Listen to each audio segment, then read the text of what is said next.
नमस्कार, मी सायली वझे पानसे आणि आजचा आपला टॉपिक आहे एक्सपोनंट्स. तर एक्सपोनंट्स मध्ये रेसिप्रोकल हा जेव्हा कन्सेप्ट येतो तेव्हा बऱ्याच मुलामुलींचा गोंधळ होतो. आपल्याला जर फ्रॅक्शनच्या फॉर्म मध्ये विचारलं की 3/4 चा रेसिप्रोकल काय, तर we can easily write it is 4/3. Basically reciprocal हा कन्सेप्ट म्हणजे काय, तर दिलेला फ्रॅक्शन मल्टिप्लाइड बाय जेव्हा त्याचा रेसिप्रोकल करतो तेव्हा तुमचा आन्सर किंवा प्रोडक्ट 1 आलं पाहिजे.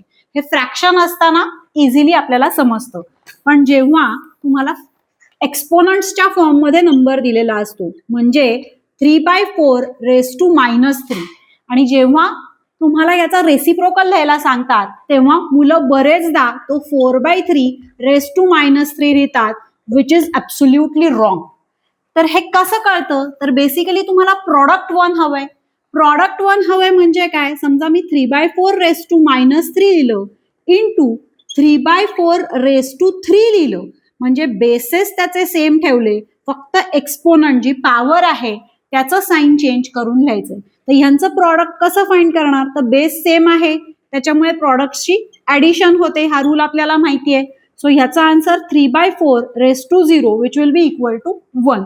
सो म्हणून एक गोष्ट लक्षात ठेवायची, रेसिप्रोकल जर का एक्सपोनंट्सच्या फॉर्म मध्ये लिहायचा असेल तर you should keep the base same and just write the opposite sign of the index or power.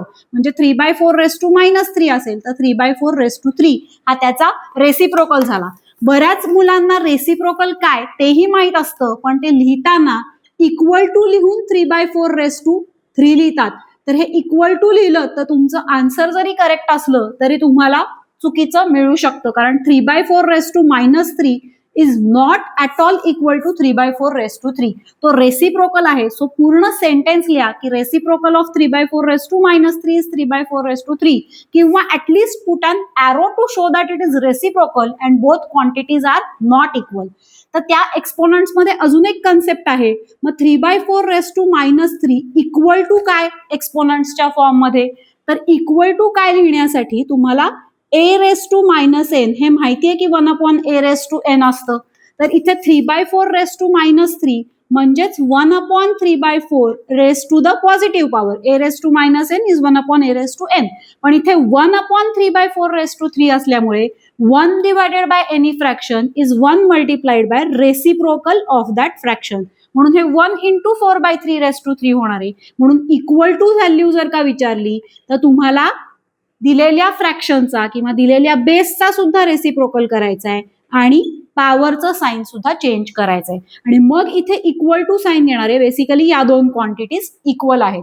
So don't get confused with the reciprocal and equal sign. Reciprocal असेल तर you have to keep the base same and just write the additive inverse of the power किंवा just change the sign of the power.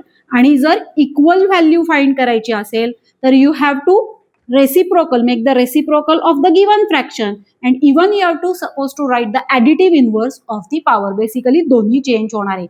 But while writing reciprocal, please don't write equal to sign. Thank you.